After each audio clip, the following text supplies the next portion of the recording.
சொத்து குவிப்பு வழக்கில் சிறை தண்டனை அனுபவித்து வந்த தமிழக முன்னாள் முதலமைச்சர் ஜெயலலிதா ஜெயராமுக்கு இந்திய உச்சநீதிமன்றம் டிசம்பர் மாதம் 18ஆம் தேதி வரை இடைக்கால பிணை வழங்கியுள்ளது. இதேவேளை தமிழக முன்னாள் முதல்வர் ஜெயலலிதா ஜெயராமுடன் சொத்து குவிப்பு வழக்கில் சிறை தண்டனை அனுபவித்து வந்த ஏனைய மூவருக்கும் பிணை வழங்க இந்திய உச்சநீதிமன்றம் உத்தரவு பிறப்பித்துள்ளது.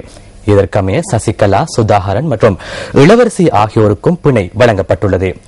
அதிமுகவின் 43வது ஆண்டு விழாவான இன்று ஜெயலலிதாவுக்கு பிணை கிடைத்துள்ளதால் கட்சி அங்கத்தவர்கள் கொண்டாட்டங்களில் ஈடுபட்டுள்ளனர். இதேவேளை தமிழகத்தில் அமைதியை கடைபிடிக்குமாறும் சட்டம் மற்றும் ஒழுங்கை பேணுமாறும் உச்சநீதிமன்றம் உத்தரவிட்டுள்ளதாக இந்திய ஊடகங்கள் செய்தி வெளியிட்டுள்ளன.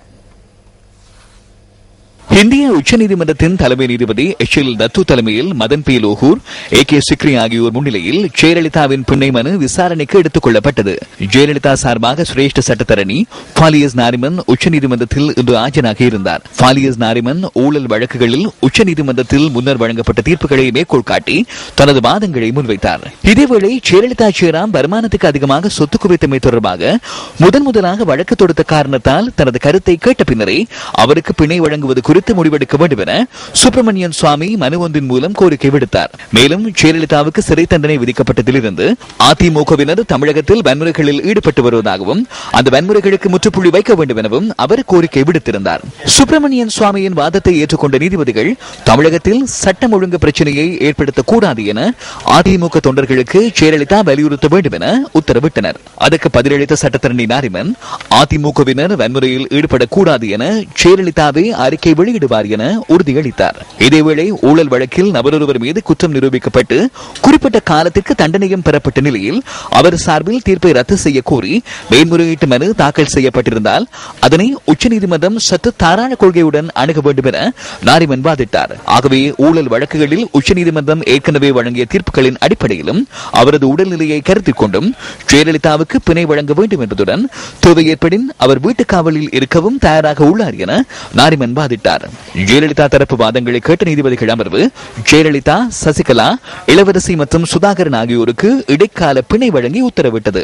ஆயினும் கடந்த 18 ஆண்டுகளாக சொத்து குவிப்பு வழக்கை ஜெயலலிதா இழுத்தடித்தமையால் பிணை வழங்கியதிலிருந்து 6 வாரங்களுக்குள் டிசம்பர் 18ஆம் தேதிக்குள் கர்நாடக உயர்நீதிமன்றத்தில் ஜெயலலிதா தரப்பிலிருந்து சொத்து குவிப்பு வழக்கு தொடர்பான ஆவணங்கள் அனைத்தையும் சமர்ப்பிக்க வேண்டும் எனவும் இந்திய உச்சநீதிமன்றம் உத்தரவிட்டது. கர்நாடக உயர்நீதிமன்றத்தில் ஆவணங்களை தாக்கல் செய்வதில் ஒரு நாள் கூட தாமதம் ஏற்படக்கூடாது என்பதுடன் ஆவணங்களை தாக்கல் செய்யாவிட்டால் கடுமையான நடவடிக்கை எடுக்கப்படும் எனவும் இந்திய உச்சநீதிமன்றம் அறிவித்துள்ளது.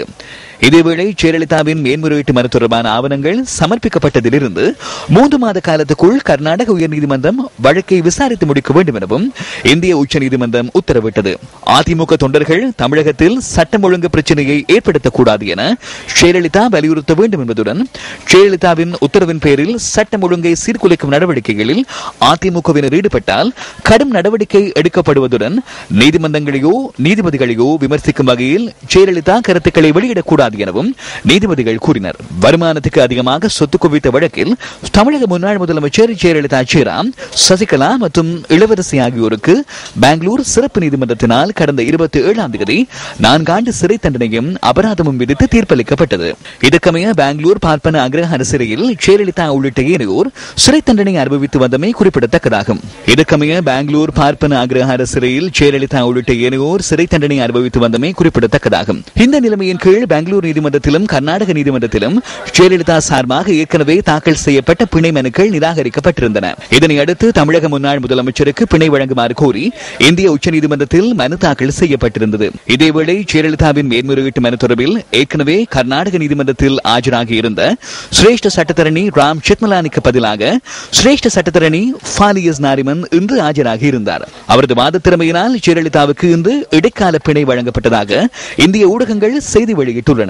காவிரி நதிநீர் பங்கீட்டு வழக்கில் கர்நாடக மாநில அரசு சார்பாக ஏற்கனவே சட்டத்தரணி எஸ். நாரிமன் ஆஜராகி இருந்ததுடன் தமிழக அரசுக்கும் அப்போதைய முதலமைச்சர் ஜெயலலிதாவுக்கும் எதிராக பல்வேறு கருத்துக்களை நீதிமன்றத்தில் அவர் முன்வைத்திருந்தமை குறிப்பிடத்தக்கதாகும்.